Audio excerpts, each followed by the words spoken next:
Ceci est un livre audio autogénéré par Google. Exergue. Le style rive gauche, la chanson dite intellectuelle, est une passion de demeurer.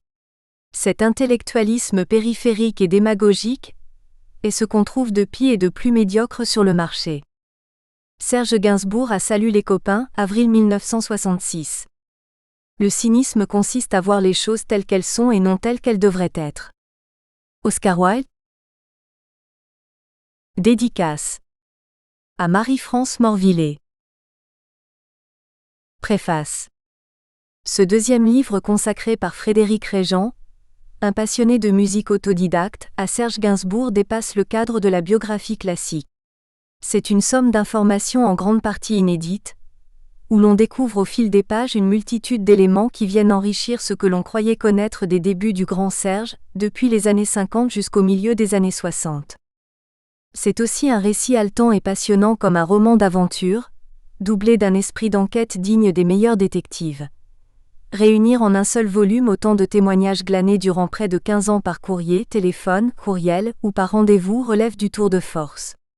Frédéric Régent a rencontré beaucoup d'interlocuteurs, des plus connus aux plus obscurs. Et lorsqu'il n'était plus de ce monde, il est allé chercher des traces de leurs témoignages auprès des descendants ou bien dans les ouvrages, les articles, les émissions de radio. Présenté avec une grande sincérité, et presque avec son mode d'emploi, cette chasse aux témoins prend des allures de course contre la montre, car beaucoup d'entre eux sont déjà fort âgés, ou ont disparu depuis que l'auteur les a rencontrés.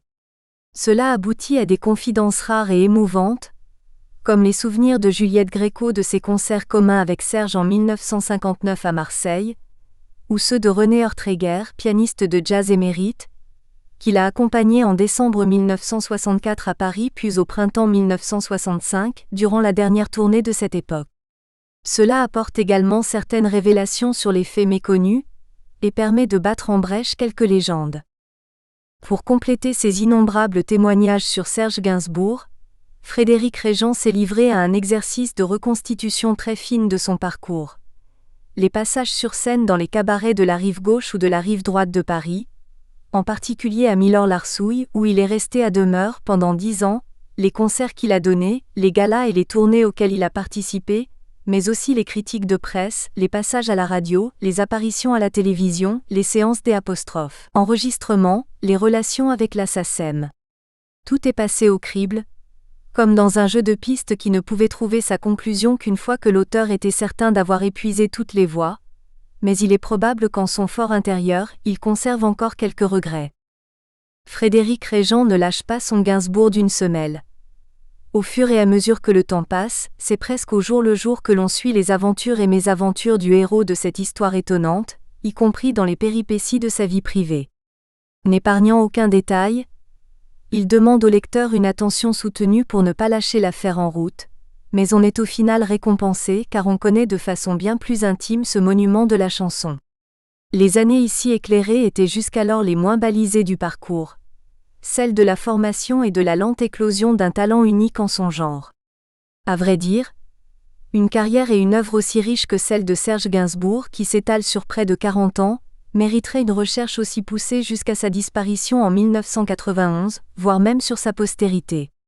Pour le moment, l'enquête s'arrête avec son dernier passage sur scène en 1965, avant son retour en 1978. On espère que la suite viendra en son temps. Par le prisme de l'itinéraire de Gainsbourg raconté au quotidien, c'est à une véritable reconstitution du milieu de la chanson et des cabarets de l'époque que Frédéric Régent nous convie. Avec ses futures gloires débutantes, ses obscurs qui n'ont jamais percé, ces hommes de l'ombre que sont souvent les musiciens, etc. Un monde disparu qui a pourtant vu éclore toute une génération de talents dont certains sont universellement reconnus, comme Brel, pour ne citer que lui. De page en page, on croise une foule de personnages au parcours diversifié et apparentés à des célébrités. Un exemple parmi des dizaines d'autres, Jean-Claude Deray, fondateur du cabaret La Rose Rouge, père de la future actrice Zabou Bretman, dialoguiste pour des émissions de télévision canadiennes et bientôt créateur de la série télévisée Thierry Lafronde. La force de ce récit est de resituer les uns et les autres dans la vaste nébuleuse du monde du spectacle. C'est à cela qu'on reconnaît la force d'un travail biographique, dont le sujet central condense le monde qui l'entoure. Si l'empathie avec son sujet est manifeste, l'auteur conserve la distance et la lucidité nécessaires pour brosser les différents traits du caractère de Serge Gainsbourg, en particulier sa quête exigeante de reconnaissance et son goût de la rentabilité immédiate. Il souligne notamment que Gainsbourg fait preuve au long de ce parcours d'un sens de l'adaptation assez étonnant, qui ne le quittera jamais. Frédéric Régent traque sans relâche les sources d'inspiration de Serge, n'omettant aucune citation, emprunt ou réminiscence, aucune collaboration plus ou moins officielle de ses proches. D'où qu'elle vienne, une bonne idée est toujours pillée. Les exemples par la suite seront légion, notamment les emprunts à la musique classique relevant du domaine public, que les amateurs avertis n'ont pas manqué de relever. Mais Serge Gainsbourg emprunte intelligemment, selon le mot de l'auteur, même parfois audacieusement. Ainsi pour la musique africaine contemporaine dans l'album de 1964 Gainsbourg Percussions, ce qui lui vaudra 20 ans plus tard quelques soucis d'ordre juridique. Sans entrer dans des analyses trop techniques, ce récit très structuré nous permet de comprendre le processus d'inspiration, de composition, de diffusion des chansons, et plus généralement la façon dont s'est construite la carrière d'un jeune auteur bourré de talent. Il a su surmonter ses handicaps, en particulier la timidité, s'entourer de musiciens novateurs, affirmer son style et sa personnalité singulière, au point de devenir un personnage essentiel et incontournable de la chanson française, voire une référence, y compris de nos jours dans le monde anglo-saxon. Martin Penet. 1. Milor avec les Arsouilles. Après avoir longé la Comédie Française et les colonnes de Buren, on traverse les jardins du Palais-Royal. On n'ose pas imaginer le prix du mètre carré dans le quartier, tellement il pourrait nous sembler indécent, voire ridicule. Vieille boutique pittoresque, petite galerie d'art, café hyper chicos, cabinet d'avocats et de médecins prestigieux, square impeccablement entretenu. Rien d'étonnant, après tout nous sommes au cœur historique de Paris pour ainsi dire. Tout au bout à gauche, le Grand Véfour. Enfin, c'est le 5 rue de Beaujolais et ce qui fut l'entrée de Milor Larsouille. Un immeuble cossu, c'est certain, de la belle pierre de taille quasi immaculée. Par la porte vitrée, on voit une cage d'ascenseur, la même où se trouvait l'escalier qui menait à Milor Larsouille en sous-sol. Curieusement, nous n'avons jamais vu personne entrer dans cet immeuble, alors que nous nous y sommes rendus à plusieurs reprises au hasard de nos déambulations dans le quartier. Derrière, c'est le théâtre du Palais-Royal, et il semble bien que les anciens locaux de Milor Larsouille lui servent maintenant de cave. Bien sûr, avant de commencer à relater la riche histoire de Serge Gainsbourg dans le monde des cabarets, il nous fallait d'abord parler de Milor Larsouille et du fantaisiste Francis Claude, qui fut plus que l'âme de cet endroit, presque sa raison d'être, ainsi qu'une sorte de mentor pour Gainsbourg, ceci pendant plus de 10 ans. De son vrai nom Charles-Marie Ferdinand Sahut d'Abestera, Francis Claude est né le 11 juin 1905 à Paris. Il est aristocrate et d'origine basque. Lorsqu'il reprend avec son ami et associé Jacques Jordan la direction du caveau Thermidor à l'automne 1949, il a 44 ans et s'est déjà occupé avec sa femme Monique Sahut, ou Monique Claude, d'un cabaret de Saint-Germain-des-Prés, le Quad-Libet. Il a fait racheter le fonds de ce caveau Thermidor à l'imprimeur Robert Baz par son ami Jacques Jordan. La chanteuse Cora Vauquer en assurait jusqu'alors la direction artistique ainsi que l'animation, et s'était retrouvée du jour au lendemain congédiée par Baz, avec lequel elle ne s'entendait pas du tout. 7 ans plus tard, elle ira s'occuper d'un autre cabaret, La Tomate. Toujours très spirituel, Francis Claude et Jacques Jordan rebaptisent l'endroit Milor Larsouille, surnom d'un personnage pittoresque du Paris du XIXe siècle, un riche fêtard d'origine anglaise qui s'appelait en réalité Charles de la Battue. En réalité, Francis Claude avait d'abord écrit le texte d'une opérette sur ce personnage, intitulée Milor Larsouille, qui devait être le tout premier spectacle à être présenté rue de Beaujolais mais qui n'eut jamais lieu. Ainsi, l'opérette fut abandonnée mais son titre resta. Étant donné qu'il s'agit à l'origine du surnom d'une personne, on dit du lieu Milor Larsouille, mais beaucoup disent aussi le Milor Larsouille. Pour notre part, nous utiliserons donc Milor Larsouille, ainsi que le disait Francis Claude lui-même, laissant aux intervenants l'expression « le Milor Larsouille ». En fin de compte, cette appellation n'est pas anodine. Le public de cabaret, qui est issu de la haute et de la rive droite, et donc formé de Milord, vient s'encanailler, s'arsouiller dans un endroit animé et fréquenté par des artistes et des saltimbanques, qui peuplent plutôt la rive gauche d'ordinaire. À Milord, comme on dit communément, la devise sera donc « Milord avec les arsouilles, arsouilles avec les Milords ». Par tradition, l'esprit y est frondeur, et au moins depuis la fin du XVIIIe siècle, car ce fut l'un des premiers endroits où l'on chanta la Marseillaise à Paris et sous le Directoire, les Inker, Oyables et les Mehers, veilleuses y organisaient leurs orgies alors que des musiciens aux yeux bandés jouaient pour les distraire. Et dans les années 20, c'était déjà un lieu de chanson, sous le nom de chez Camille Desmoulins. Francis Claude sera le directeur artistique et le monsieur loyal de cette salle. En plus de présenter les artistes avant leur tour de chant, il se produit sur scène seul ou avec son ami humoriste Louis Lyon, qui est journaliste sportif dans le civil. Sous le nom de Dariga des Fousiquets, prononcé Fousiquette, ils interprètent des sketchs, commentent l'actualité et racontent des histoires drôles.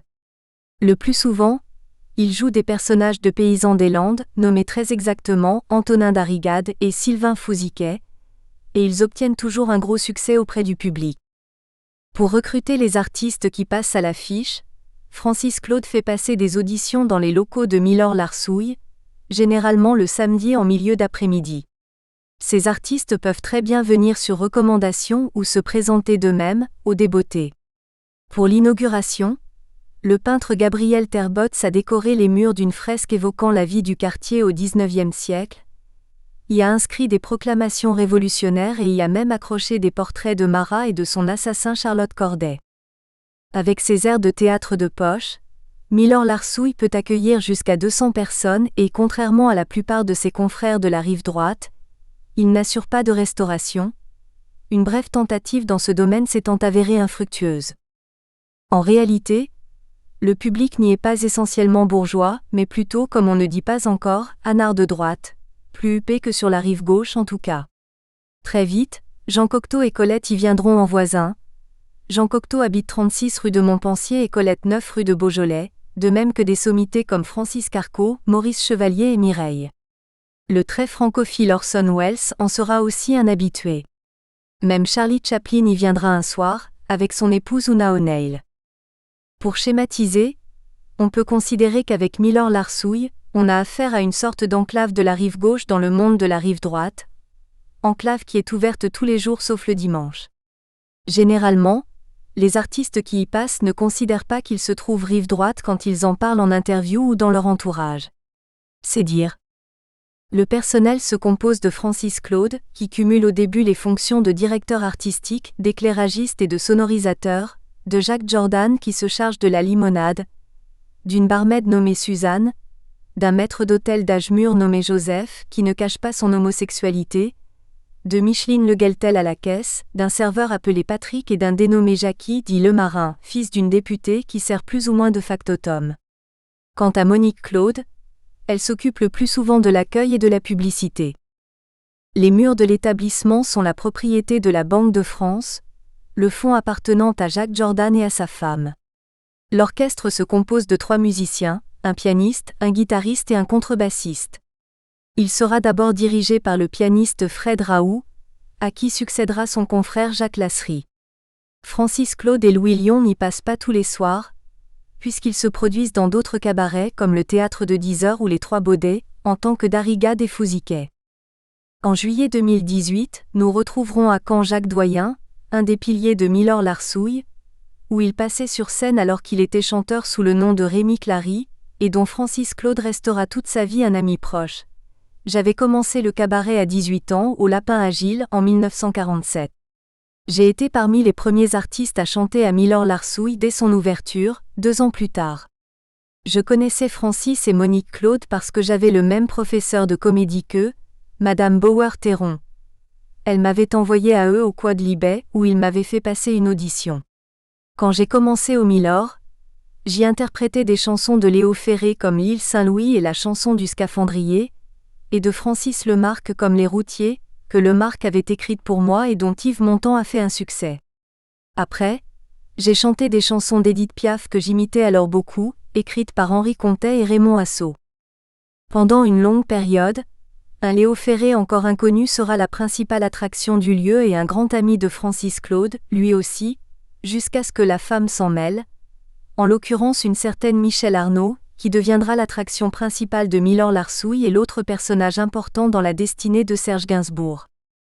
Originaire de Toulon, où elle est née Micheline Carré de Lauzière de Thémines le 18 mars 1919, Michèle Arnaud est la fille d'un officier de marine et d'une aristocrate. Élevée à l'Institution des Dames de Saint-Maur de Monaco, elle fait ses études supérieures à la faculté de droit et de sciences politiques de Paris, et obtient à la veille de l'occupation 2 licences en philosophie. Peu après, elle épouse Charles Gruer, président de l'Union des négociants importateurs-exportateurs parisiens, à qui elle donnera 2 enfants, un fils Dominique et une fille, Florence, mais leur mariage ne durera pas. Fréquentant après-guerre les hauts lieux existentialistes comme la Rose Rouge et le Tabou aussi bien que ceux tenus par l'élite intellectuelle et politique, elle a de l'entre-gens, du discernement et une grande souplesse d'esprit. Avec son deuxième mari, l'industriel en textile Michel de Holin, elle a aussi ses habitudes au Quad-Libet. Dès sa première rencontre avec Michèle Arnaud, Francis Claude en tombe amoureux. Ils deviendront vite amants. Pour elle, Francis quitte sa femme et ses enfants et s'installe seul dans un grand appartement de l'avenue de Friedland, où il peut recevoir Michèle à sa guise. Considérant qu'elle a une voix agréable et de la présence, Francis la convainc de se mettre à la chanson et, en mai 1950, elle est engagée à Milor Larsouille. Pendant longtemps, une rumeur aussi imbécile que malveillante circulera dans le monde du spectacle, selon laquelle Dominique Gruer, fils de Michèle Arnaud, aurait en réalité pour père biologique Francis Claude. La chose est totalement impossible, étant donné que Dominique Gruer est né en 1942 et que Francis Claude et Michèle Arnaud ne se connaissaient pas encore cette année-là. D'ailleurs, Francis Claude ne se trouvait alors même pas à Paris, mais sur la Côte d'Azur, à Nice, où il animait un cabaret, le Perroquet. Et il est bon de préciser une autre chose au passage. Michèle Arnaud n'a jamais été mariée à Francis Claude, comme d'aucuns le prétendent. Ils n'ont même jamais vécu ensemble. Femme de tête, Michèle Arnaud, qui n'a déjà pas que des amis, loin de là, aura connaissance de cette vilainie et de bien d'autres par la suite, mais elle la traitera comme il se doit, c'est-à-dire par le mépris. Pleine de charme, elle est très BCBG, et au-dessus de tel enfantillage. Souvent vêtue de blanc, elle porte un pantalon, chose rare chez les dames à l'époque, et elle est dotée d'un tempérament volcanique. À Milor Larsouille, elle interprétera notamment l'île Saint-Louis, comme Rémi Clary. Le compositeur de ce titre est Léo Ferré, et le co-parolier avec Léo est Francis Claude. Ce duo de choc écrira d'autres chansons comme La vie d'artiste la plus connue, Le métro, Regardez-les et Chacun sa chance. De toute évidence, elle est alors très influencée par Cora Vauquer, avec laquelle elle cultive même une certaine ressemblance physique, à tel point qu'on les confondra souvent.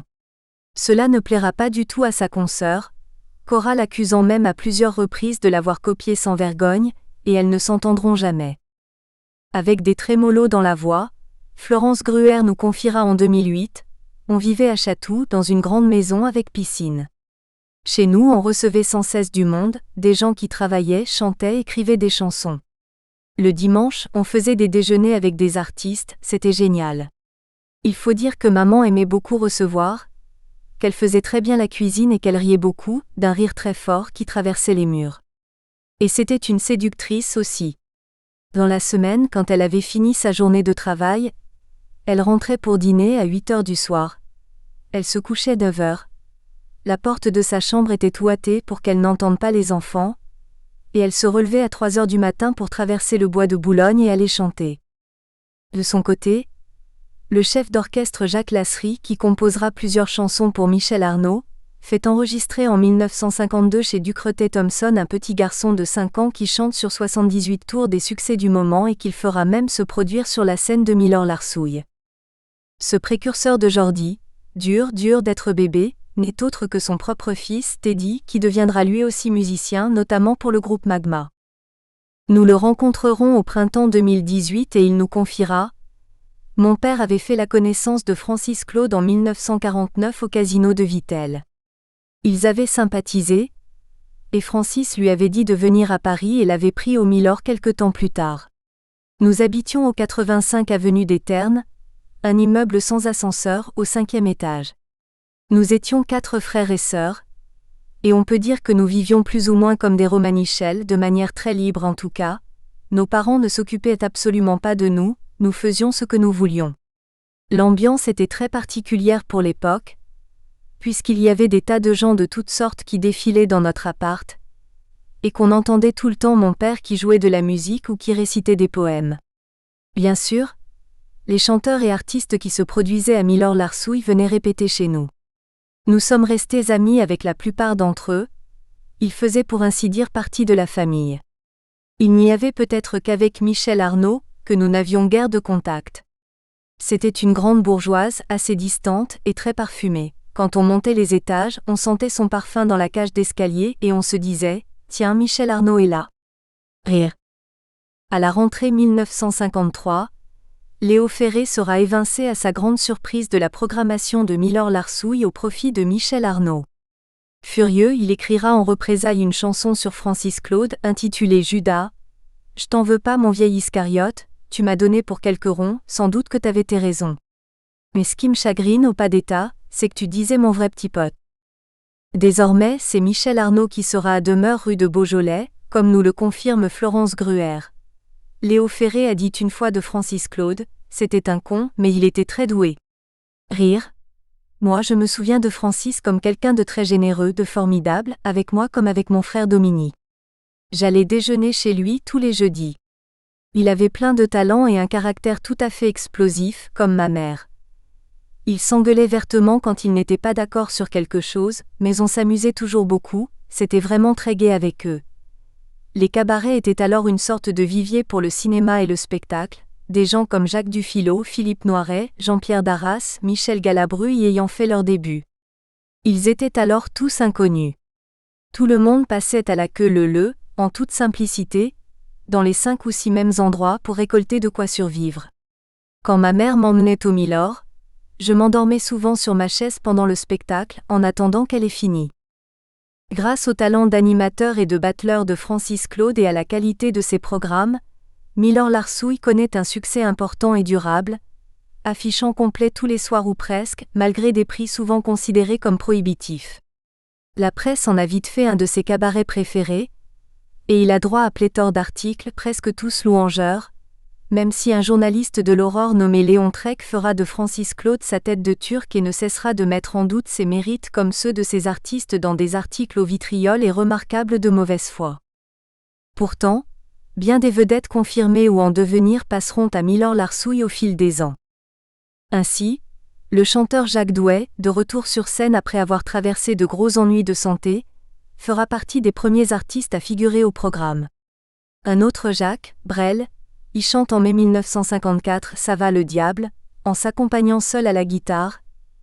Il assure le lever de rideau pour la chanteuse Catherine Sauvage. Le chansonnier François Billedou y enregistrera quelques sketchs pour des 45 tours. Alain Barrière, qu'on appelle encore Alain Bellec, y chante alors des chansons à texte. On y voit aussi le Québécois Félix Leclerc, le peintre et chansonnier Jean Danet, François de Guelt, le tout jeune Guy Bedos, qui chante des chansons en s'accompagnant à la guitare, Francis Lemarque ou Gianni Esposito, auteur-compositeur du magnifique Les Clowns. Et on y remarquera Marcel Mouloudji, qui n'est déjà pas n'importe qui et vient également en voisin, puisqu'il vit à l'hôtel de Beaujolais. Déjà considéré comme un grand découvreur de talent, Francis Claude anime aussi pour la chaîne du programme parisien de la radiodiffusion télévision française, RTF, des émissions radiophoniques qui sont très suivies par les auditeurs.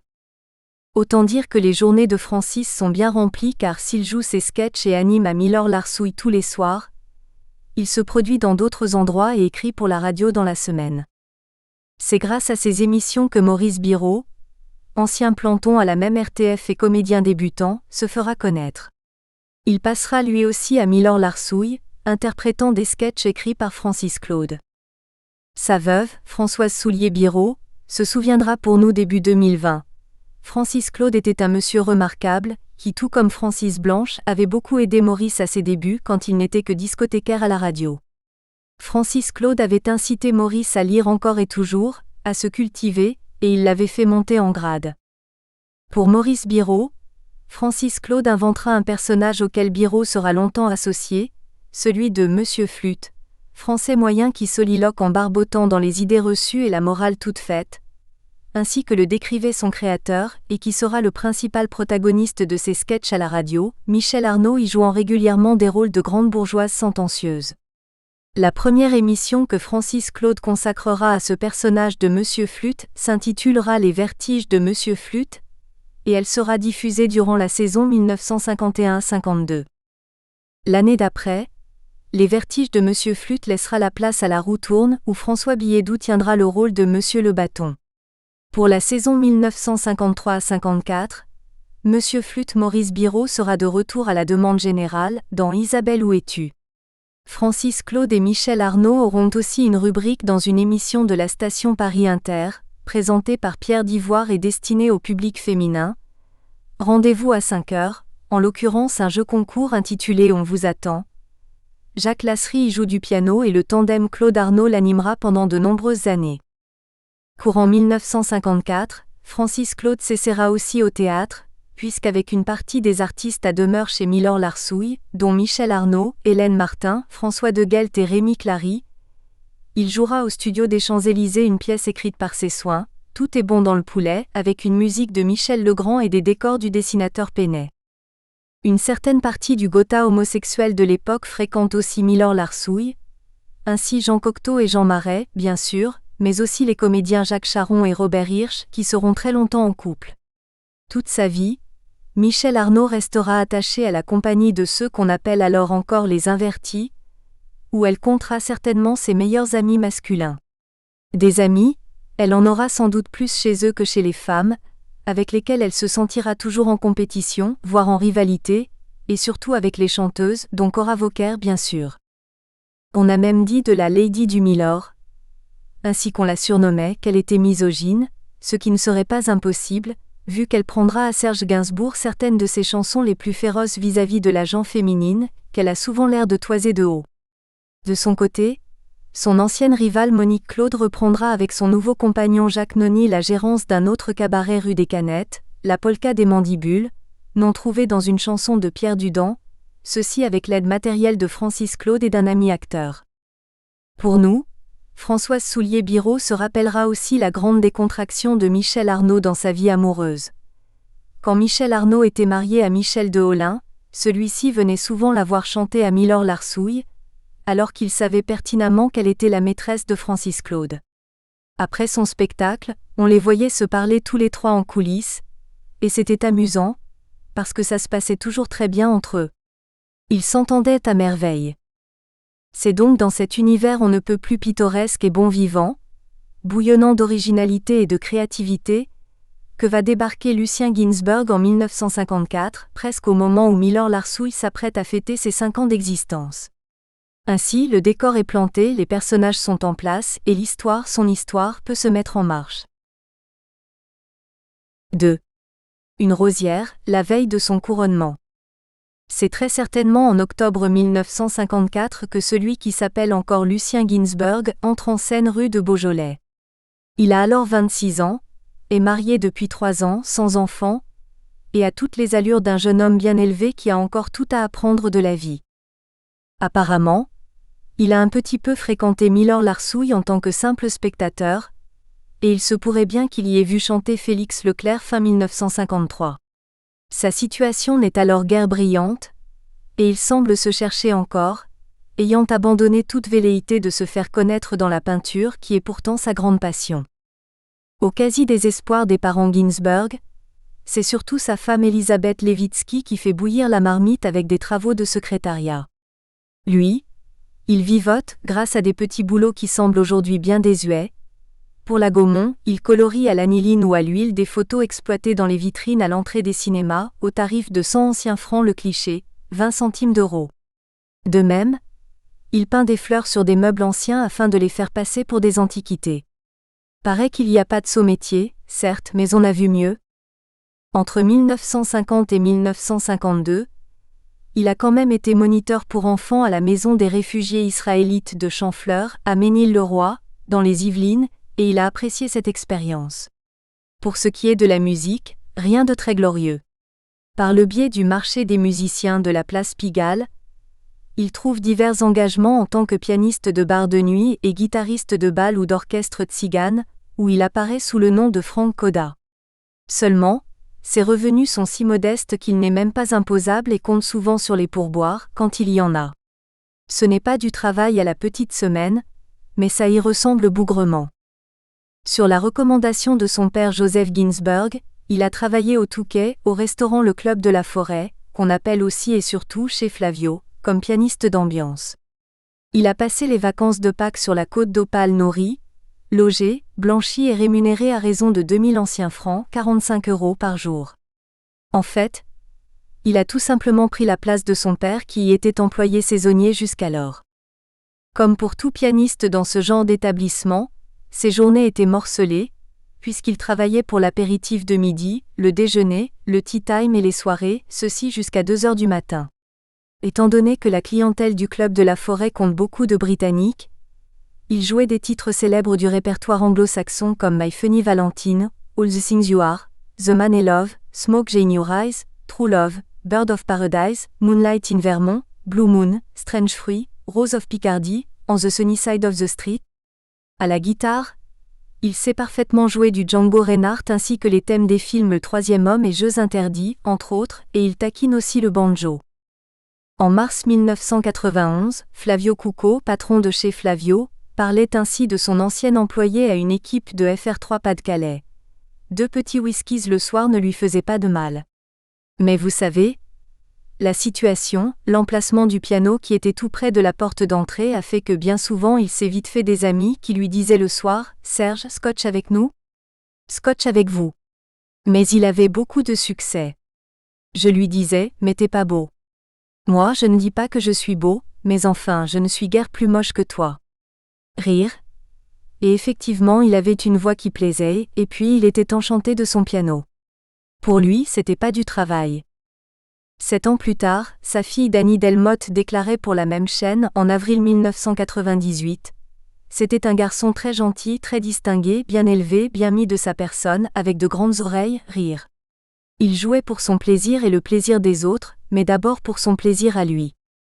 Revenu à Paris, Lucien a fait répéter une jeune apprentie chanteuse et comédienne, Odette Piquet, qui joue au théâtre de la Huchette dans La Cantatrice chauve d'Eugène Ionesco. Elle souhaite bâtir un tour de chant autour de l'opéra de Katsu de Bertolt Brecht et Kurt Weill. Seulement, ce chaud lapin de Lucien n'a pas trouvé mieux que de se faire surprendre au lit avec cette belle blonde par Elisabeth Levitsky, qui a fait une tentative de suicide après cette découverte pour le moins traumatisante.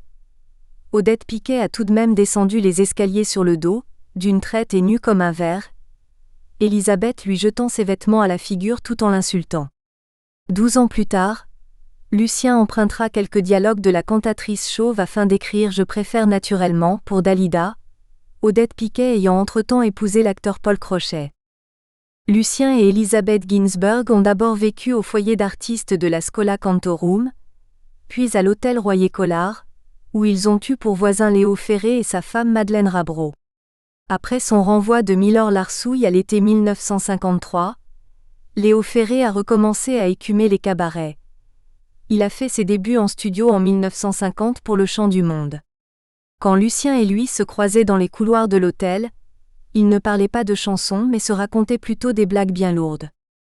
À la Schola Cantorum, Serge a suivi en auditeur libre les cours de composition de Julien Folk, également professeur au Conservatoire de Paris et auteur de plusieurs œuvres musicales ainsi que de quelques traités qui portent notamment sur le contrepoint et l'harmonie. Ces cours lui seront très utiles par la suite. Après l'hôtel Royer-Collard, les Ginsberg iront au Home Saint-Jacques puis dans une chambre de bonne dans la rue Le Sage. Pendant plusieurs années, Lucien, alors très instable sentimentalement et professionnellement, alternera rupture et rabibochage avec Levitsky et déménagera à maintes reprises, allant le plus souvent de chambre de bonne en studio, puis de studio en chambre de bonne, tout cela entre 2 périodes passées chez ses parents comme nous le verrons dans les prochains chapitres.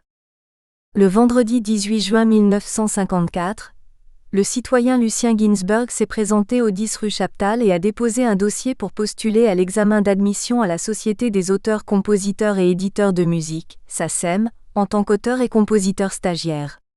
Au 14, il y avait le Hot Club de France dans les années 30. Lucien connaît très bien le quartier et cet endroit, la SACEM, puisqu'il a grandi et a été à l'école dans la même rue. Il habitait juste en face, au 11 bis, et son père lui en a toujours beaucoup parlé.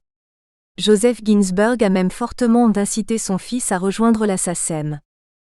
Et là, on est bien obligé de dire qu'en réalité, le père Ginsburg éprouve un certain mépris envers la chanson, comme tous les membres des classes sociales supérieures de l'époque auxquelles les Ginsburg estiment appartenir si ce n'est matériellement, du moins intellectuellement, d'autant que Joseph est pianiste, rappelons-le, et qu'Olga Ginsburg, sa femme, a étudié le chant lyrique en Russie. Chez eux, on ne jure que par la peinture et la musique classique, à la rigueur par le jazz, et l'avant-garde est considérée comme le stade ultime de la qualité et du mérite.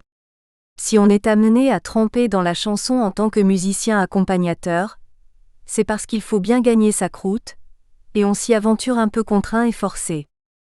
Rien d'étonnant dans ces conditions à ce que toute sa vie ou presque, Lucien aura une attitude pour le moins ambiguë, voire paradoxale, vis-à-vis de ce qui sera devenu au fil des ans sa principale source de revenus.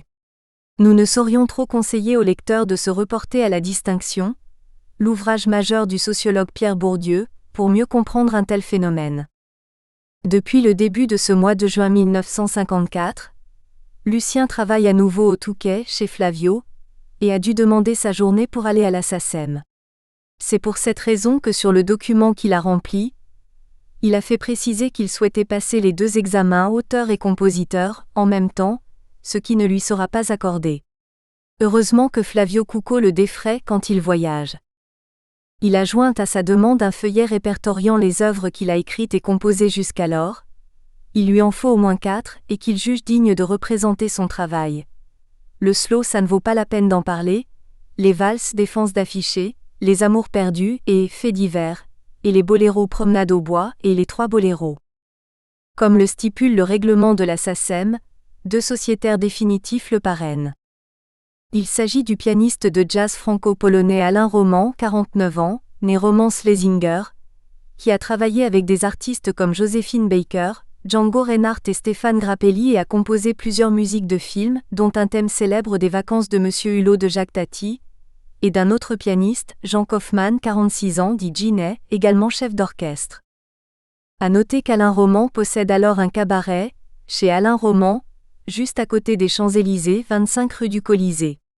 Peut-être y a-t-il embauché en certaines occasions Lucien Ginsburg, Franck Coda, tout comme Jean Kaufmann a très bien pu faire jouer le jeune homme avec ses musiciens dans des galas. À l'origine, une certaine Hélène Claudine a paraphé les documents avant Jean Kaufmann, mais son nom et sa signature ont été biffés. Native de Trouville, elle a alors 49 ans et n'a été admise que comme compositrice stagiaire, le 12 novembre 1953. Il semble que Jean Kaufmann, en sa qualité de sociétaire définitif, ait finalement été choisi à sa place pour parrainer Lucien en compagnie d'Alain Roman, ces messieurs étant des confrères et très probablement des amis de son père Joseph Ginsburg. Les lundis 21 et jeudi 24 juin 1954, Lucien a de nouveau fait le voyage du Touquet, cette fois-ci pour passer les 2 examens. Le thème imposé était « Notre premier baiser ». Pour écrire son texte, il s'est aidé du dictionnaire de rimes à couverture bleue édité chez Larousse que lui a offert Elisabeth Levitsky quelques années auparavant pour son anniversaire et dont il se servira toute sa vie. Les mercredis 7 et jeudi 8 juillet, il a appris avec soulagement qu'il était admis dans les 2 catégories auxquelles il postulait, la copie qu'il a rendue autour de Notre premier baiser ayant été jugée valable. Lors d'un autre retour à Paris, le jeudi 26 août, il a signé l'acte l'adhésion en qualité d'auteur et de compositeur, une fiche professionnelle ayant été établie à son nom. Sous le nom de Julien Gris, Lucien a déposé, le mardi 7 septembre, les 6 chansons qu'il a écrites au fil des ans et jointes à son dossier de demande d'adhésion. Ce pseudonyme vient de Julien Sorel, héros du roman de Stendhal Le Rouge et le Noir et du peintre espagnol Juan Gris, ainsi que du nom de son beau-frère Monsieur Le Gris, époux de sa sœur aînée Jacqueline, avec lequel il n'a pourtant guère d'affinité. 3 jours plus tard, il a déposé une autre chanson, Nul ne le saura jamais, dont la mélodie présente des similitudes avec celle des Amours perdus, et en a profité pour apporter une modification à son pseudonyme ayant signé Julien Gris. Après une énième scène de ménage avec Elisabeth Levitsky, Lucien a quitté la rue Le Sage et vit désormais seul porte de la Muette, 6 rue Eugène Labiche, dans une chambre de bonne. Sans doute à la toute fin septembre ou au tout début octobre 1954, il se présente très maladroitement à l'Écluse pour auditionner comme chanteur. Le trouvant trop timide et effacé, et n'étant pas convaincu par son répertoire, Marc Chevalier ne retiendra pas sa candidature, comme il nous le confirmera au printemps 2011 lors d'une brève rencontre. Néanmoins, quelques jours plus tard, un simple coup de téléphone de Max Jourdain, contrebassiste et flûtiste de son métier, va changer à jamais le destin de Lucien. Aujourd'hui retiré en Alsace, Max Jourdain a aussi accompagné Jacques Brel lors de sa carrière professionnelle. Fin 2011, il nous a longuement parlé de sa découverte. J'ai commencé à travailler au Milor Larsouille en octobre 1953, sitôt revenu de mon service militaire. Je me souviens qu'un soir, très peu de temps après mes débuts, un monsieur s'est présenté à moi à la sortie du cabaret, m'a dit qu'il était le mari de Michel Arnaud et que celle-ci le trompait avec Francis Claude. Un an après, Jacques Lasserie m'a dit que le guitariste ne venait plus. C'était un musicien qui venait du Midi et qui est retourné dans sa région, je n'ai jamais su ce qu'il était devenu. Jacques m'a donc demandé si je pouvais lui trouver un guitariste qui jouait aussi du piano, parce qu'il ne voulait plus faire d'animation avant le spectacle. Je me suis alors rendu place Pigalle, au marché des musiciens. Là-bas, on m'a donné 2 numéros de téléphone. Au premier, ça ne répondait pas. Au second, j'ai entendu au bout du fil une voix très basse et toute timide, c'était Serge Gainsbourg. Le Milor Larsouille ? Oui, je connais. Je lui ai dit de venir au Milor, où on lui a fait passer un essai et on l'a pris. Quand je l'ai rencontré la première fois, il m'a demandé de ne surtout pas l'appeler Lucien, parce qu'il avait horreur de ce prénom. Du coup après, je l'appelais souvent Lulu pour rigoler, et ça le mettait en rogne.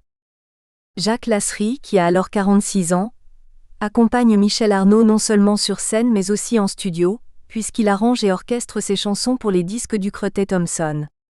En tant que compositeur, il aura à son actif une mise en musique du Pont Mirabeau de Guillaume Apollinaire qu'interprétera Hélène Martin ainsi que Les Amants de minuit, avec Simone Laurencin pour Michel Arnaud et Une femme, avec Maurice Méran pour le crooner Félix Marten. En 2008, Lasserie nous déclarera au téléphone depuis Jérusalem, où il s'était retiré. Quand j'accompagnais Michel Arnaud ailleurs qu'au Milor Larsouille, le Milor restait sans pianiste, et on a donc cherché quelqu'un qui pouvait me remplacer. C'est comme ça que Gainsbourg s'est présenté à moi et que je l'ai engagé, mais quand j'étais là, au Milor, il avait quand même le droit de jouer d'un autre instrument, en l'occurrence de la guitare. Ce n'était pas un pianiste de métier, mais il jouait assez bien le jazz, il était très adroit et même assez moderne.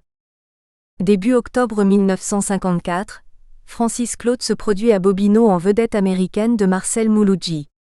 Il semble bien que ce dernier soit passé tout de suite après à Milor Larsouille, ce qui signifie que Mouloudji aura peut-être été l'un des premiers chanteurs que Lucien aura accompagné rue de Beaujolais, et qu'il aura eu le plaisir de jouer pour lui, comme un petit coquelicot, de Raymond Assaut et Gaby Wagenheim, une de ses chansons préférées. Dans ses mémoires Fais gaffe à ton Stradivarius, Francis Claude se rappellera ainsi ses premiers contacts avec Lucien. Nous avions besoin au cabaret d'un guitariste de qualité.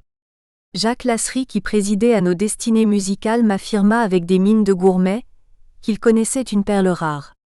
Il nous amena un jeune garçon sympathique, élégant, assez bon chic bon genre, l'œil brillant d'intelligence, avec un rien de crainte ou de réserve au choix. Il avait un peu le comportement d'une rosière, la veille de son couronnement.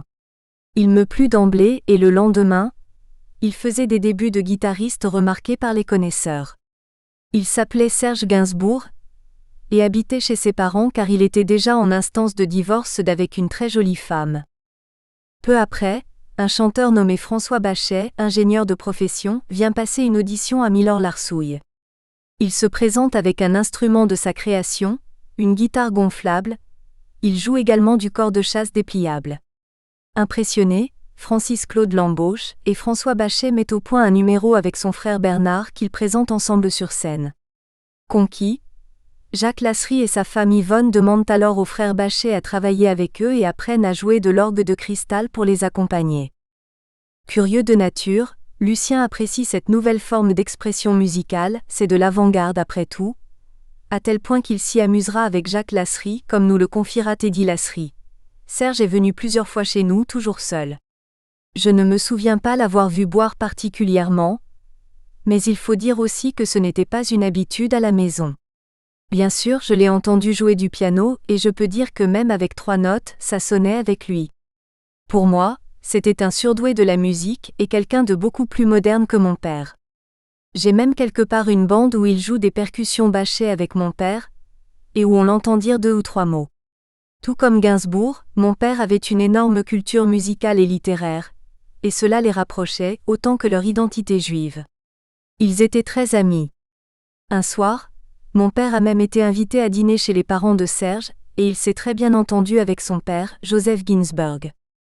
À Gilles Verland, biographe de Serge Gainsbourg, Michel Arnaud déclara pour sa part en 1985 : « La première fois que j'ai vu arriver cet être, je l'ai trouvé bizarre, à la fois timide et culotté, show-off et introverti. Il a mis quelques mois avant de m'adresser la parole, et ça a été pour me déclarer : je vais divorcer. Je lui ai demandé pourquoi. Il m'a répondu que sa femme ne répondait plus à son idéal esthétique. Cependant, elle oubliera de préciser qu'elle avait demandé à Francis Claude de le renvoyer de Milor-Larsouille, comme nous le confirmera Jacques Lasserie. Comme il n'avait pas beaucoup d'argent, il ne disposait que d'une guitare bon marché et d'un très mauvais ampli très bruyant, ce qui gênait terriblement Michel Arnaud qui lui faisait toujours des réflexions à ce sujet. À un moment, elle a même voulu le mettre à la porte à cause de ça. Comme Gainsbourg et moi avions des passions musicales en commun, il était devenu un de mes très bons amis et en plus, comme je n'avais pas envie de changer à nouveau de musicien, j'ai insisté pour qu'il reste en disant à Michel Arnaud : « Si vous le renvoyez, je serai obligé de partir moi aussi. » Et elle a cédé. Il est juste de signaler que pour l'occasion, les frères Bachet ont également manifesté leur soutien à Lucien et ont demandé à Michel Arnaud qu'il reste dans l'orchestre. Ainsi protégé, Lucien s'intègre petit à petit à la vie de Milor-Larsouille. Peut-être est-il déjà secrètement amoureux de Michel Arnaud, d'autant qu'il écrit à l'époque un texte, Pour si peu d'amour, qui semble témoigner de certains de ses états d'âme et qu'il déposera à la SACEM. Chaque soir, je crois voir un espoir dans tes yeux, puis je doute, je redoute, sans doute, un aveu. Trop de peine pour si peu d'amour, est-ce la peine d'attendre toujours ? Souvent, on voit à Milor-Larsouille parmi les spectateurs venus applaudir Michel le ministre de l'Intérieur François Mitterrand, flanqué de son ami et aide de cabinet André Rousselet. Comme le confirmera Serge Gainsbourg bien des années plus tard, François Mitterrand est aussi l'amant de la chanteuse. On prêtera également à Michel une idylle avec quelqu'un de l'autre bord, un certain Georges Pompidou. Il n'y a pas qu'avec Jacques Lasserie que Lucien Ginsberg sympathisera, mais aussi avec Max Jourdain, ainsi que celui-ci nous le relatera. En 2 occasions, ma femme et moi l'avons invité à dîner, et il est venu à chaque fois avec des fleurs.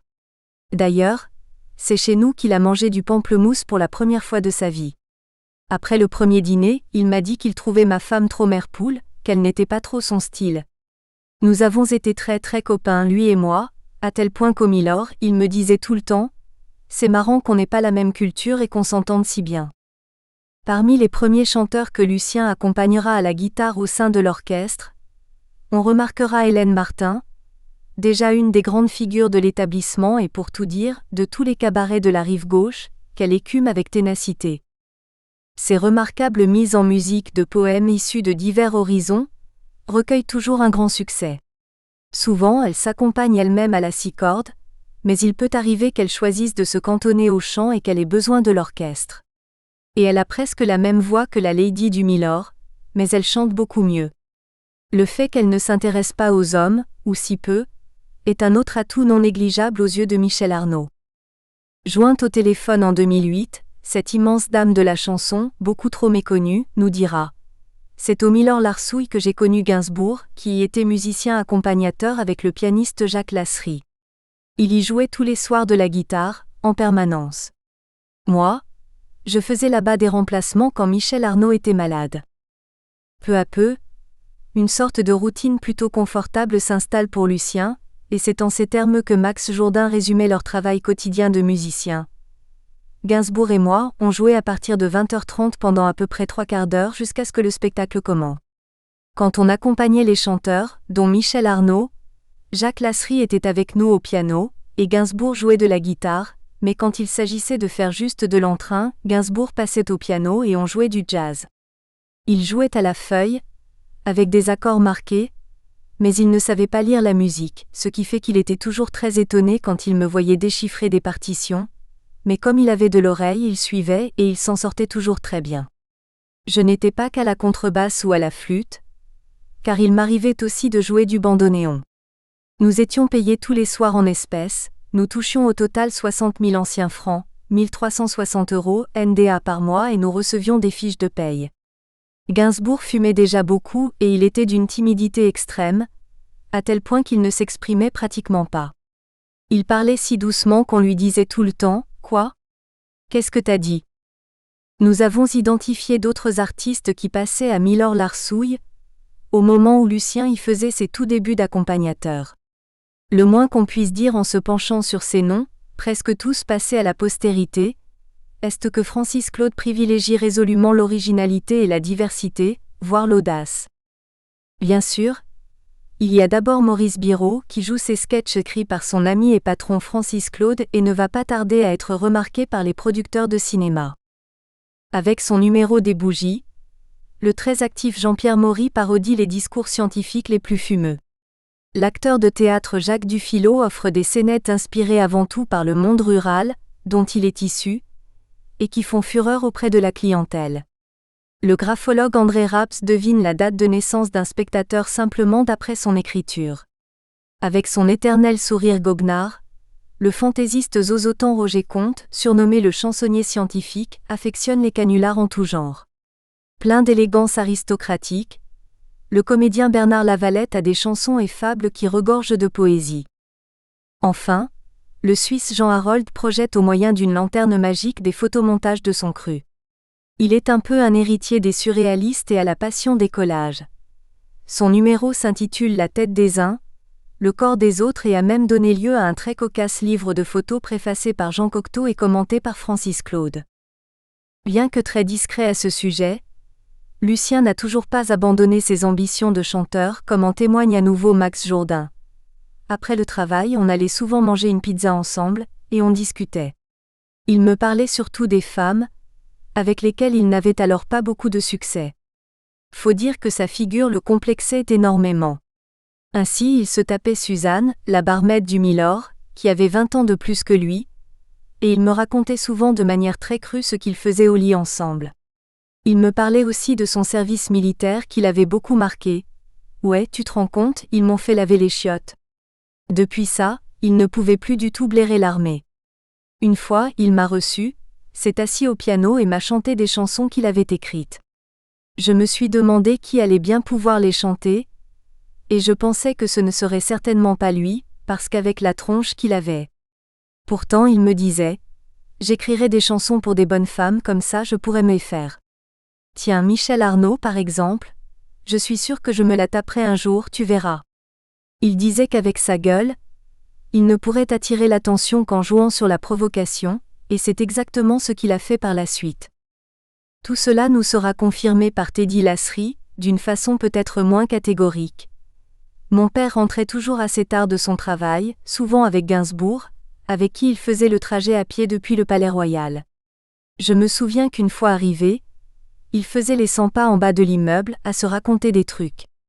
Le jour où Serge lui a dit qu'il voulait chanter, il n'a pas pu s'empêcher de rigoler et de lui répondre « Mais t'as pas de voix ». Rémi Clary aussi aura le privilège de se rendre chez Lucien, mais il ne saura alors rien de ses projets en tant que chanteur. Il habitait à ce moment-là avenue Foch et il m'a même amené une fois avenue Bugeaud, chez ses parents parce qu'il voulait me montrer ses peintures. Je me souviens qu'il peignait des scènes marines un peu dans le style de Van Gogh.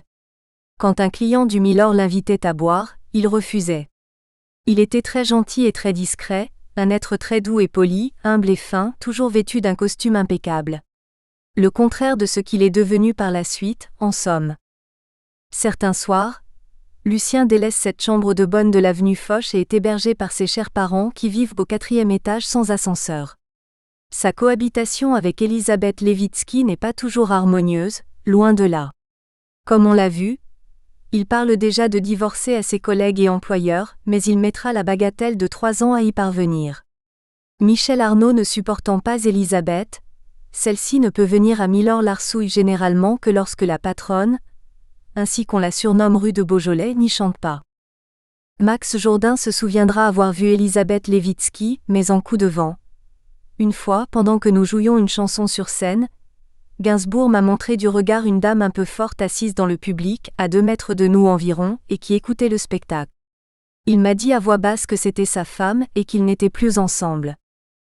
Si Lucien consacre l'essentiel de son énergie à la musique, il a toujours la peinture en tête, comme nous le confirmera Jacques Lasserie. Gainsbourg et moi dînions fréquemment ensemble, nous avions beaucoup de contacts, et comme nous n'habitions pas très loin l'un de l'autre, nous faisions souvent le chemin du retour ensemble. Il me disait toujours qu'il voulait être artiste peintre, mais je n'ai vu qu'une seule de ses toiles, qui ne m'a pas laissé d'impression particulière d'ailleurs. Même son de cloche de la part de Max Jourdain. Quelque temps après m'avoir joué ses chansons, Gainsbourg m'a demandé de venir chez lui, il voulait m'offrir une de ses peintures. Quand je suis entrée, j'ai vu un réveil éventré qui pendait au plafond. Je lui ai demandé ce que c'était, et il m'a répondu qu'il s'agissait d'un mobile. L'art et la peinture, c'était pas du tout mon truc à l'époque. Il m'a alors présenté un tableau en me disant que c'était son préféré. 2 enfants en train de jouer dans un bac à sable. Ça ne me disait rien et je l'ai refusé. Aujourd'hui, ce tableau se trouve chez Juliette Gréco. Serge m'en a donc présenté un autre, qui était de facture plus moderne. Et moi, comme un con, je l'ai refusé aussi. Ainsi, fin 1954, Lucien Ginsberg est pleinement intégré à l'équipe de Milord-Larsouille, malgré des débuts difficiles, et bénéficie d'une situation somme toute bien plus intéressante. Il est salarié, paiera de petits impôts dans quelques mois et gagne mieux sa vie. Il travaille dans le cabaret le plus réputé de la capitale où il fait des rencontres intéressantes. Il jouit d'une plus grande autonomie et a du temps devant lui, pouvant continuer à pratiquer la peinture, même si c'est comme toujours en dilettante. 2 parenthèses assez cocasses vont alors jalonner son parcours. 3. Diego et Laura. Début novembre 1954, Jacques Lasserie fait encore découvrir un autre monde à Lucien Ginsberg, celui du striptease, en le présentant chez lui, avenue des Ternes, à son ami Diego Alté. Le vrai nom de cet homme est Paul Alt. Les pseudonymes à consonance sud-américaine étaient alors à la mode dans le spectacle au début des années 50.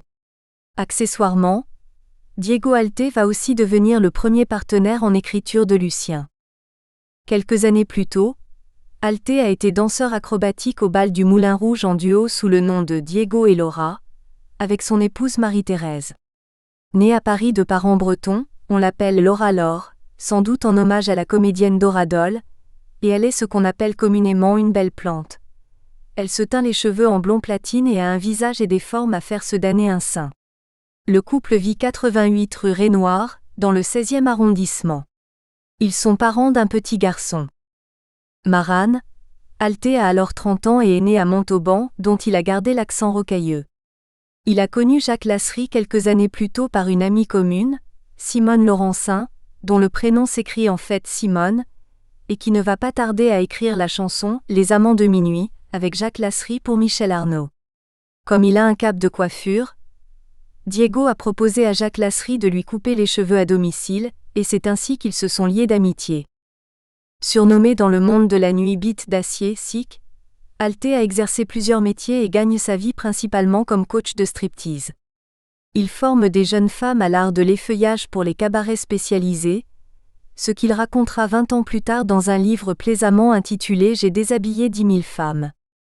Bien sûr, Laura Laure a fait partie de ses élèves, mais si elle se livre au striptease, c'est uniquement pour des photographes, jamais a priori dans le cadre d'un numéro de cabaret. Sur un Paris Hollywood, publication spécialisée de l'époque, ancêtre de Playboy ou Penthouse, on la voit ainsi les bras gainés de longs gants noirs, un fume-cigarette à la bouche, avec cette légende « Laura Laure, nouvelle Gilda ». Tout comme elle, Diego a posé en couverture d'un autre magazine de charme, Régal, et a sans doute été le seul homme à avoir ce privilège, ce qui était la moindre des choses, étant donné qu'il fournissait sans doute à ce journal les 3/4 de ses modèles. Auprès de Diego, Le premier sujet de conversation qu'aborde Lucien en tête-à-tête devant un café est le nombre déjà élevé de ses conquêtes féminines. Constatant d'entrée de jeu qu'il a de l'abattage malgré ses complexes, Alté l'embauche pour lui servir de rabatteur. Moyennant commission, Lucien est chargé de séduire dans les troquets de Pigalle d'éventuelles postulantes au métier de stripteaseuse et de les ramener à Diego pour qu'il les entraîne, ce à quoi Lucien excellera. Sans doute se paiera-t-il aussi en nature au passage, de temps en temps. Ça ne mange pas de pain. Avec une certaine nostalgie dans la voix, Teddy Lasry nous évoquera Diego Alté durant notre entretien. Ah Diego, un personnage formidable, avec qui Gainsbourg est devenu très copain. Il venait très souvent à la maison. Il était petit et râblé, et il m'impressionnait par sa force physique. Je me souviens qu'il était capable de soulever une table en fer par le bord avec son petit doigt. Diego était alors marié avec une pin-up, Laura Laure. Ma mère m'a raconté qu'un jour, Diego est venu chez nous avec Laura et un photographe. Il voulait que Laura pose nue sur le piano avec mon père en train de jouer, mais ma mère s'y est opposée, rire. Rapprochés par leur judaïté et leur intérêt commun pour les femmes, Diego et Lucien sont désormais inséparables et comme Diego est un peu poète dans l'âme, ils commencent à écrire des chansons ensemble. Diego rédige les textes et Lucien compose les musiques. Pour cela, ils se retrouvent soit dans les bistrots de la Porte Dauphine, soit au tabac de l'avenue Bugeaud. Il leur arrive de répéter leurs chansons sur le piano de Joseph Ginsberg, Lucien ayant présenté Diego à ses parents. Vivant dans les quartiers chics, Alté, qui aime les belles choses, possède une voiture de luxe. Il adore y faire monter Lucien et rouler à toute vitesse dans les rues de Paris pour l'effrayer. Accessoirement, il lui donnera à bord ses premières leçons de conduite, qui seront les seules puisque Lucien ne passera jamais le permis. Les premières chansons qu'ils déposent ensemble à la SACEM, le mardi 4 janvier 1955, sont le boléro « Caravane dans le désert » et « L'homme de ma vie », un foxtrot. Comme à son habitude, Lucien signe sous le nom de Julien Gris et Paul Alt sous celui de Diego Alté. Ces chansons sont-elles destinées à Laura Laure, qui a toujours voulu être chanteuse et ambitionne de mettre au point un spectacle, ayant même essayé quelque temps avant de chanter sur scène Summertime, de l'opéra américain Porgy and Bess, grimée en femme noire? Difficile de l'affirmer.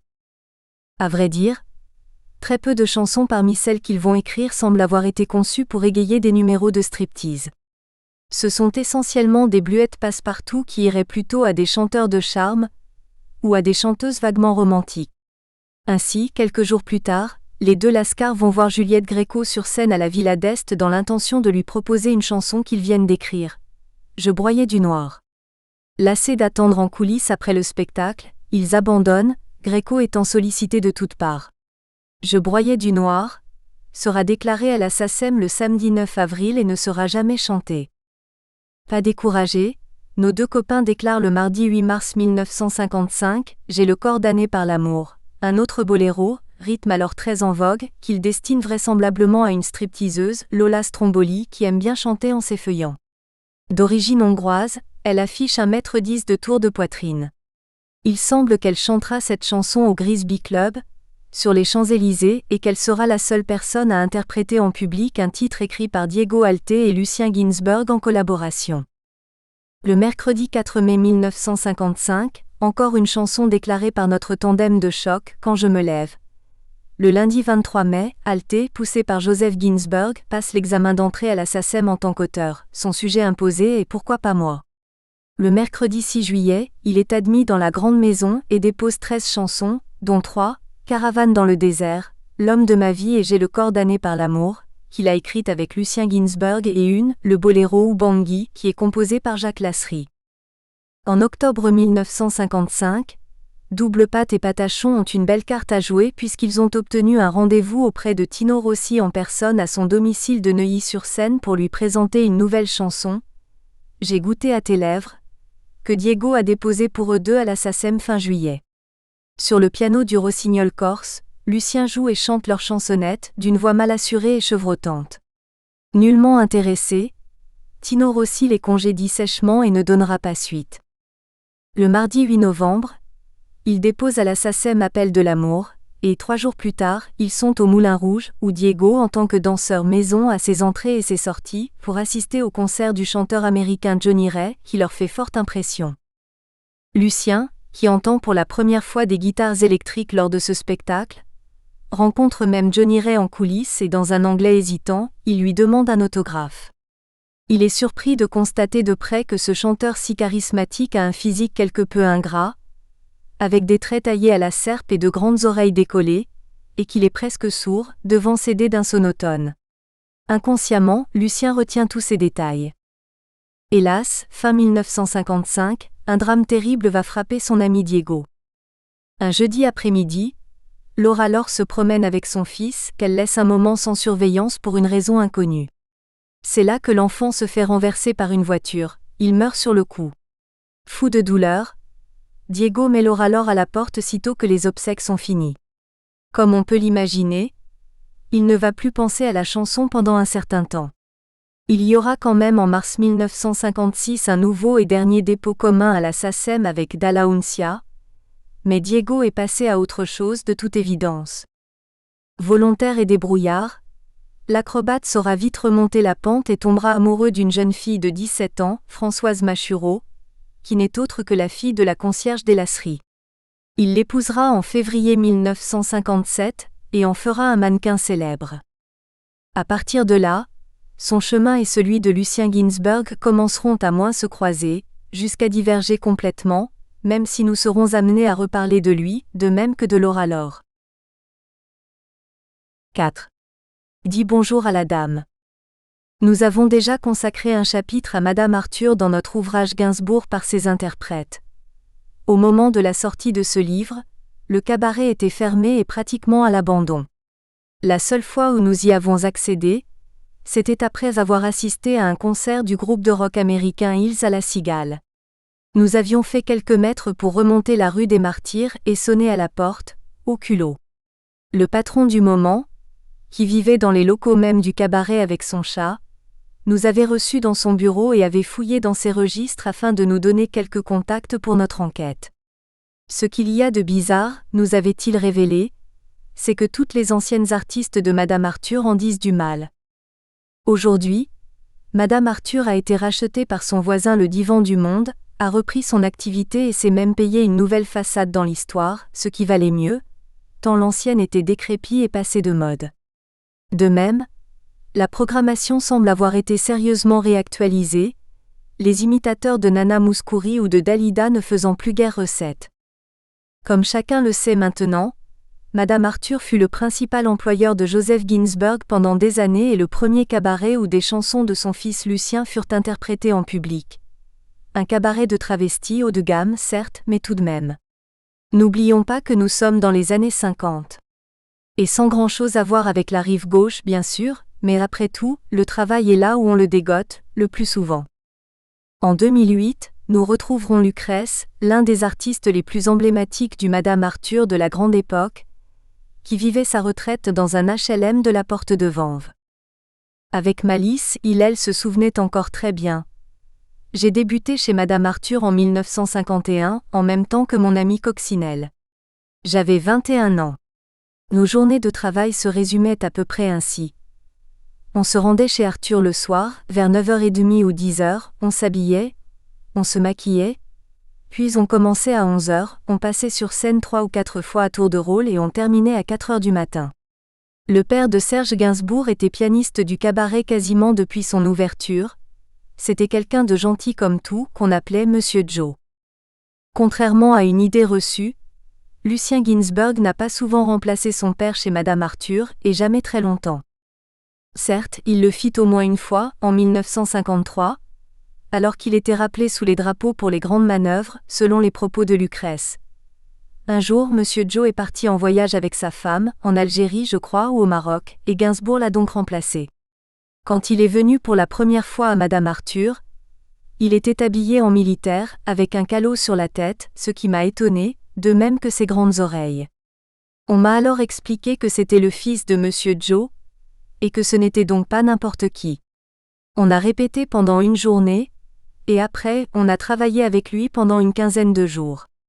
Il était gentil lui aussi, Mais il gardait ses distances avec nous, car il était farouchement hétérosexuel. Ensuite, son père est rentré et a repris son travail, et lui sa propre vie. Il revenait bien de temps en temps, mais juste pour dire bonjour. Retrouvé par l'équipe d'une émission de TF1 au milieu des années 90, Louis Leb, directeur artistique de l'établissement, racontera à peu près la même chose mais sur un ton plutôt amer. On ne savait pas qui était Gainsbourg. Je crois même que son père ne l'a pas présenté.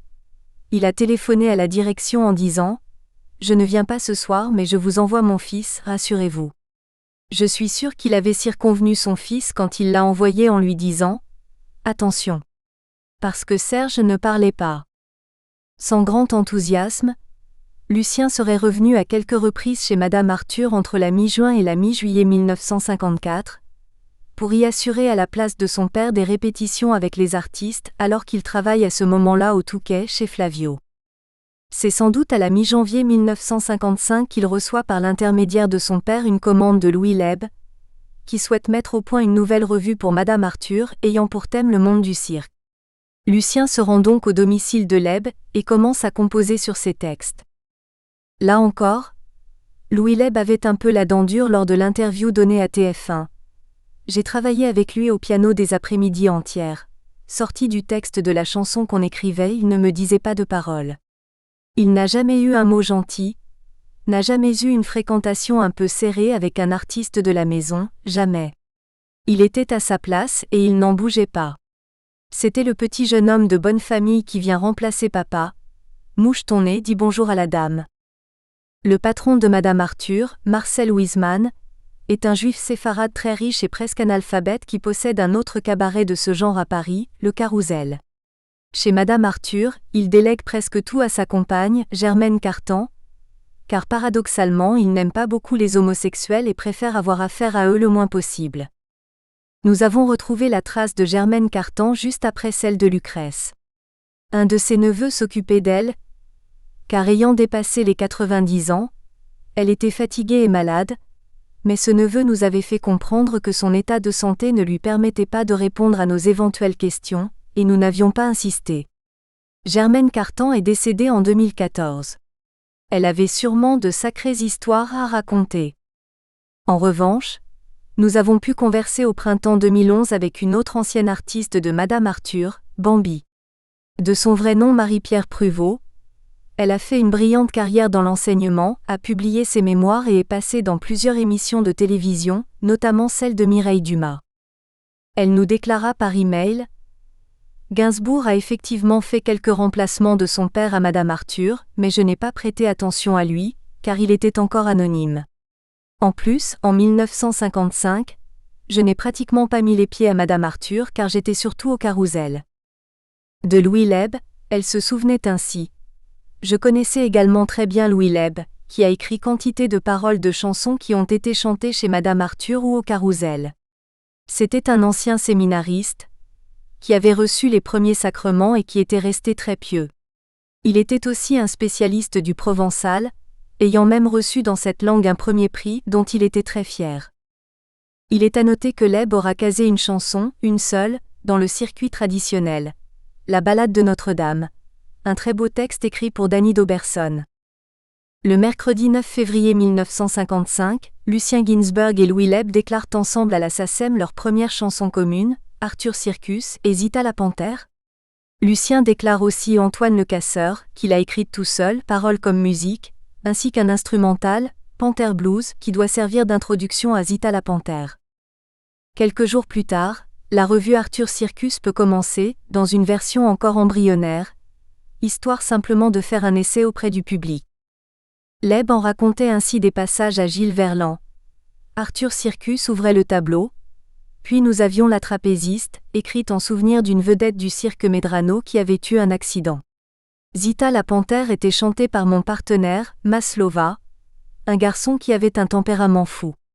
Ça racontait l'histoire d'une tigresse amoureuse de son dompteur. Cependant, nous devons préciser que La Trapéziste ne fera partie de la revue que 3 mois plus tard. Toujours dans les parages à cette époque, Max Jourdain nous confirmera le travail de Lucien Ginsberg pour Madame Arthur. Il habitait dans le 16e, avenue Foch, à côté de chez ses parents. Son père travaillait alors chez Madame Arthur, et je me souviens avoir emmené Gainsbourg là-bas à 2 reprises après notre travail pour qu'il lui remette des partitions. Sinon, je le ramenais tous les soirs dans ma voiture, où on restait souvent à discuter pendant encore une demi-heure ou 3/4 d'heure. Avec ces informations, on pourrait presque se livrer à un essai de reconstitution de la Générale d'Arthur Circus telle qu'elle eut lieu en mars 1955. Accompagné par le trio de Joseph Ginsberg, Louis Leb, qu'on appelle Loulou, présente le spectacle en chantant Arthur Circus, tous les artistes de la troupe faisant les chœurs. Déguisée en péripatéticienne qui attend le chaland, Lucky Sarcelle, ou Sarcelle, chante devant un réverbère en carton Antoine Le Casseur et devient ainsi sans le savoir le tout premier interprète de Lucien Ginsberg. Ensuite, le trio de Joseph Ginsberg joue Panther Blues, juste avant que Maslova chante Zita la panthère. En finale, Leb rechante Arthur Circus, à nouveau avec les artistes de la troupe. À Gilles Verland, Louis Leb parlait ainsi de son artiste Lucky Sarcelle, ou Sarcelle, un ancien boy de Mistinguett qui s'était fait virer des Folies Bergères après avoir loupé une entrée en scène parce qu'il était en train de priser une dose de coco sous les escaliers. Il était laid de visage mais avait de jolies gambettes. Je le présentais sur scène comme la seule chanteuse qui chante avec ses jambes. Personnage haut en couleur, Lucky Sarcelle, dont on ignore le vrai nom, avait laissé un vif souvenir à Bambi, aussi. Quant à Lucky Sarcelle, je suis encore en mesure de fredonner Antoine Le Casseur, parce qu'il l'a chanté durant plusieurs années et que nous avons pas mal travaillé ensemble, car c'était un bon comique et il faisait particulièrement l'affaire lors des tournées. Lucky Sarcelle avait alors 37 ans, et il semble que lui seul pouvait se permettre de chanter Antoine Le Casseur avec de telles paroles. C'est pour lui que je fais le tapin, que je vends mon valseur et le toutime, et si lui c'est un chaud lapin, on peut dire que moi je suis chaud de lapine. Avec une chute à double sens, mon sentiment est si profond, qu'il y a que lui seul qu'a pu arriver au fond, car en argot de Paname et d'ailleurs, le sentiment c'est aussi le postérieur. En tout cas, son passage devait avoir beaucoup de succès, puisque Lucien lui écrivit très vite une deuxième chanson, Charlie, sur un rythme one-step, et qui parle d'un autre client du personnage qu'il incarne. Charlie, lui, c'est une exception. Quand je le siffle, il s'amène au trot, c'est pas pour ça qu'il est ballot. Une autre chanson sera écrite et rajoutée à la revue, une ballade, Pourquoi, dont le titre est un écho au Parce que de Charles Aznavour et que Louis Leb interprète lui-même. Au Touquet, Lucien a ajouté à son répertoire cette chanson, Parce que, qu'il qualifiera un jour de plus belle chanson d'amour jamais écrite. Il semble qu'Arthur Circus ait bien marché, puisqu'au mois de mai et juin 1955, Louis Leb et Lucien Ginsberg vont déclarer à la SACEM 6 autres chansons qui semblent destinées à étoffer le spectacle. Frénésie noire, Locura Negra, Meximambo, Tragique 5/7, Jonglerie chinoise, La danseuse de cordes et l'haltérophile. Apparemment, Lucien a trouvé à cette époque une sorte de vitesse de croisière, puisqu'il collabore au même moment avec Diego Alté et assure son travail à Milor Larsouille. Peut-être le rythme imposé était-il trop fatigant pour lui, car juste après, il cessera d'écrire avec Louis Leb comme avec Diego Alté. Des images d'archives ont été exhumées à l'INA, Institut national de l'audiovisuel, un reportage d'époque de 6 minutes qui a été filmé chez Madame Arthur au début des années 60. Disponible sur YouTube, il montre des extraits muets d'une revue où l'on distingue brièvement Lucky Sarcelle et des interviews de certains artistes dans les loges. Le commentaire qui accompagne ces images est proprement ahurissant et vaudrait aujourd'hui à son auteur de sérieux ennuis avec la HALD, Haute Autorité de lutte contre la discrimination et pour l'égalité. Il va de soi que nous ne cautionnons en rien les propos qui y sont tenus, et que nous n'en faisons part qu'à titre de document d'époque. Dans ce rêve incarné de la femme, les hommes essaient de comprendre que des êtres sans assise morale solide osent aller jusqu'à des actes contre nature, jusqu'à des manières de défi à la création. La fascination de la féminité est telle qu'elle peut faire basculer des esprits faibles et sans attache avec le réel, vers la lamentable perversion d'un rêve. Il serait hypocrite de passer sous silence ces inversions monstrueuses. Ces êtres dévoyés auraient besoin en fait du secours de la médecine. De la féminité à sa caricature grotesque, il n'y a qu'un pas. Que la société les condamne, certes, mais que fait-elle pour les guérir ? De la beauté de la femme, qui est aussi preuve d'équilibre et de santé, à son travestissement grotesque ou puéril, Il y a un fossé d'obsession dont ces êtres malheureux ne parviennent pas à se libérer par des voies normales. Leur allure nous choque, mais que dire de leur langage, de leurs idées? Il serait trop faible d'affirmer qu'ils nous déroutent ou qu'ils nous révoltent. Ils nous stupéfient. Le fossé qui nous sépare d'eux est un gouffre. Autre temps, autre mœurs peut-être, mais heureusement que tout cela a évolué depuis. Détail qui ne s'invente pas. Au cimetière du Montparnasse, la tombe où reposent Marcel Wiseman et sa femme Germaine Cartan se trouve juste à quelques pas de celle que partagent les Ginsberg père et fils, leurs anciens employés. Le destin a de ces raccourcis. 5. Le moteur à escargot. Retour à Milorg-la-Rsouille en cette fin d'hiver 1955. Pour se faire une idée de l'ambiance qui y règne alors, on peut consulter aujourd'hui sur YouTube une captation d'un concert de Michel Arnaud qui date du mois de mars. Sur les 5 chansons qu'elle interprète, dont 2 sont de Georges Brassens, elle n'est accompagnée que d'un pianiste, et tout porte à croire qu'il s'agit de Jacques Lasserie et non de Lucien Ginsberg, la virtuosité et l'assurance du jeu ne laissant pas de place au doute. Lucien Ginsberg et Max Jourdain étaient-ils indisponibles ce soir-là? Étaient-ils malades? On entend le pianiste et Michel Arnaud tousser. Le virus de la grippe devait circuler à Paris? Michel Arnaud a-t-elle exceptionnellement préféré ne chanter qu'accompagné du seul Jacques Lasserie, qu'elle appelle maestro? Lucien faisait-il un extra ailleurs? Nous n'aurons sans doute jamais la réponse à ces questions. Quoi qu'il en soit, Jacques Lasserie est alors sur le point d'annoncer sa démission à Francis Claude et à Michel Arnaud. Ayant fait le tour de ce que pouvait lui offrir Milorg-la-Rsouille au plan artistique, il a pris la décision de se consacrer entièrement à ses recherches musicales avec sa femme Yvonne et les frères Bachet au sein des Structures Sonores, une association qu'ils ont montée ensemble. Gentleman, il annonce la nouvelle avec suffisamment d'avance pour que Francis Claude ait le temps de lui trouver un remplaçant à la hauteur.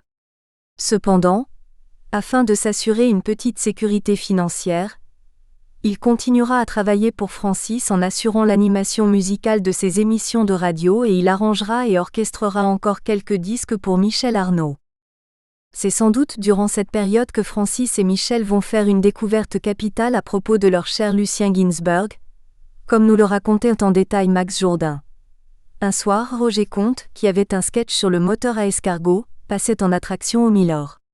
Moi, Jacques Lasserie et Gainsbourg, on se trouvait avec lui dans la loge avant son numéro.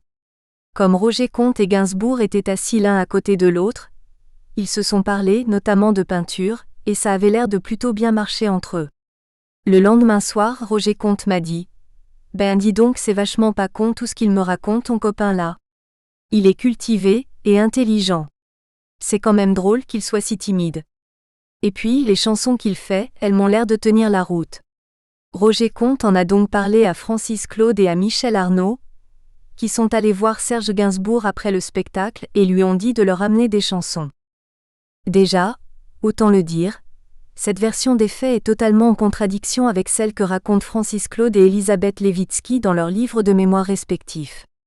Selon eux, c'est en venant au domicile de Lucien dans le but de voir ses tableaux que Francis et Michel Arnaud auraient découvert par hasard sur son piano les partitions de plusieurs chansons écrites par leurs musiciens, dont celle de Défense d'afficher.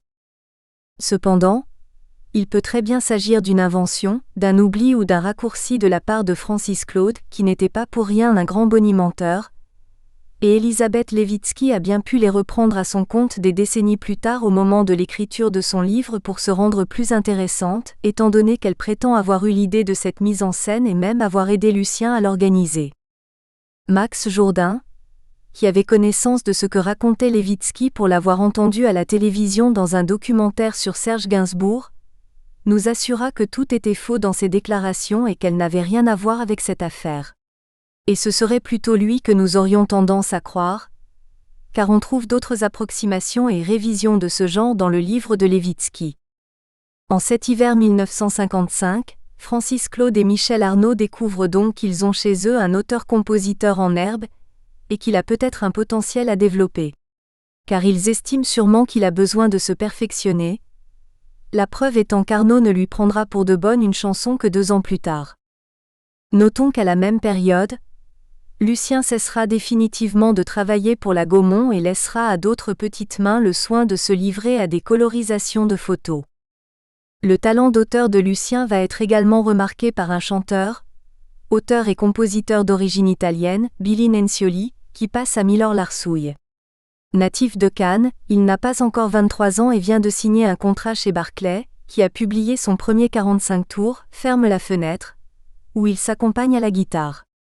Son directeur artistique est alors Norbert Saada, qui fera son chemin aussi bien dans le disque que dans le cinéma, en tant que producteur. À Milor Larsouille, Billy Nencioli aura Lucien Ginsberg comme pianiste. Pour sa biographie Gainsbourg, Gilles Verland recueillera ses propos de Nencioli au sujet de Lucien. On a sympathisé et il m'a montré dans les coulisses le texte d'une chanson intitulée Les mots inutiles. Il m'a demandé ce que j'en pensais. J'ai trouvé ça génial et je lui ai suggéré qu'il me laisse le temps pour faire une musique. Finalement, Lucien composera lui-même une musique de valse sur ce texte et déposera sa chanson à la SACEM le vendredi 8 avril 1955, juste avant de se rendre au Touquet et de travailler chez Flavio pour le week-end pascal. Il est difficile de savoir précisément qui d'autre se produit à Milor Larsouille à ce moment-là, d'autant que la programmation pouvait parfois être changée le jour même. D'ores et déjà, il est établi qu'il y aura le chanteur de charme Maurice Méran, un grand blond qui sera à la fin des années 50 un des pionniers du rock'n'roll en France. Il enregistre chez Ducretet-Thompson, et Lucien a peut-être piqué une petite idée dans une de ses chansons, Repos. Repos, repos loin de la ville, loin des mots inutiles. Tiens. On remarquera un duo de chanteurs, Gérard Barret et Serge Rousseau, que Lucien n'accompagnera pas, semble-t-il, Gérard Barret étant guitariste et Serge Rousseau pianiste.